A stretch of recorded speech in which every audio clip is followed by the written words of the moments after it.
Lengo kuu la kukutana, kubadilishana mawazo, lakini pia kujengeana uwezo wa masuala mbalimbali tukiwa kama wadau au gurudumu linalosukuma sekta hii ya michezo nchini, sekta ambayo ni adhimu na tunaamini ndio sekta ambayo inaweza ikasaidia mambo mengi sana, hususan kipengele cha shida ya ajira kwa vijana, kwa sababu ni kitu ambacho kinatumia kipawa cha mtu mwenyewe.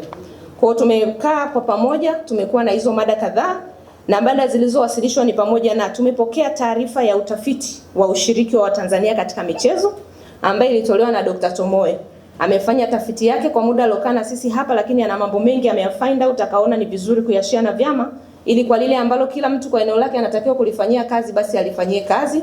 Kwa kweli tumepata maeneo mengi ya kujiboresha na kujiimarisha na namna gani tunaweza kuenenda, na kumekuwa na michango mizuri sana.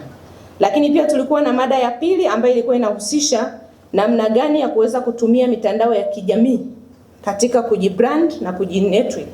Kwa maana ya kwamba tunatamani kuona saa hizi vyama vya michezo watu wanajua tunafanya nini wapi saa ngapi, ili tuweze kufuatiliwa na kuzingatiwa kwa ajili ya kuleta uelewa kwa jamii, lakini pia kwa ajili ya kucapture jambo lingine ambalo na lenyewe lilitolewa mada linalohusisha sponsorship. Ili upate sponsorship ni lazima ujimarket sana, na marketing inahusisha habari, na kwa dunia ya sasa tunaamini kwamba social media ndo zinakuwa zina nguvu zaidi. Kwa hiyo pia tulipata wasaa wa kufundishwa namna gani tunaweza tuka attract sponsors. Tulikuwa na Bwana Kelvin Twisa, ametupa mada hiyo vizuri kweli kweli, na watu wameweza kuchangia, na tunaamini tukitoka hapa watu wengi watakuwa na uwezo wa kuweza kuapproach sponsors ili tuweze kupata pesa ya kusaidia serikali, kwa sababu gharama za uendeshaji wa michezo, Mheshimiwa Waziri, ni kubwa sana. Serikali peke yake haiwezi, lakini vyama kwa vyanzo walivyonavyo vyao haitoshi pia, lakini tunaamini duniani kote sponsors ndio wanaoweka pesa nyingi kwenye michezo. Kwa hiyo tunaamini kwa elimu tuliyopata tukiitumia vizuri tunaweza tukapiga hatua kidogo.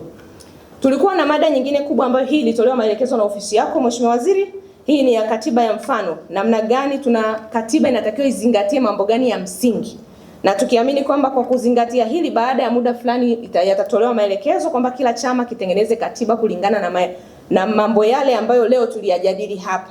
Mheshimiwa Waziri, tumefanya hivyo makusudi kwa sababu tumekuwa na migogoro mingi ndani ya vyama, na chanzo cha migogoro ni kuwa na katiba ambazo kimsingi zinakinzana aidha na maelekezo mengine ya serikali, au muda mwingine pia hazitoi mwanga mzuri kwa wao namna gani wanaweza wakasolve matatizo ndani ya vyama vyao, lakini pia labda malengo yale hayalengi katika kuendeleza wana michezo wetu Tanzania. Kwa hiyo tumekaa tukatafakari, na kwa maelekezo tuliotolewa na ofisi yako tukaona ni bora tuwe na mada hiyo, na kamati iliyofanya jambo hili iliundwa na mheshimiwa na ofisi yako, lakini pia ilihusisha wadau wa humu ndani. Kwa hiyo tunaamini imebeba mawazo ya wadau wetu.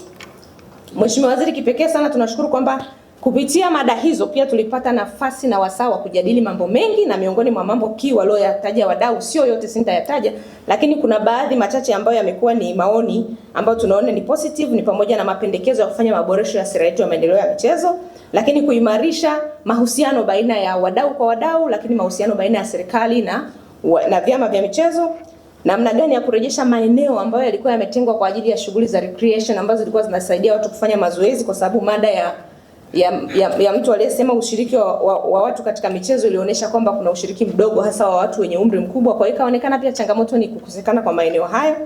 Lakini pia katika eneo la marekebisho ya katiba tumekubaliana kwamba ni lazima tutaenda huko, kwa sababu itatusaidia katika kuzingatia utawala bora katika vyama vya michezo. Mheshimiwa Waziri, tunayasema haya yote leo hii na tukiwa na ushahidi wa mafanikio kadhaa katika sekta hii ya michezo, na mafanikio haya tunayasema kwa uwazi kwa sababu kiukweli yamechangiwa kwa kiasi kikubwa sana na utashi mkuu wa kisiasa wa Mheshimiwa Rais Dr. Samia Suluhu Hassan, kwa sababu katika awamu hii ya 6 Mheshimiwa Waziri, ndio tumeshuhudia mafanikio makubwa sana na mabadiliko makubwa sana katika sekta hii ya michezo. Miaka mingi ya nyuma Mheshimiwa Waziri, ulikuwa huwezi kukutana na success hata moja.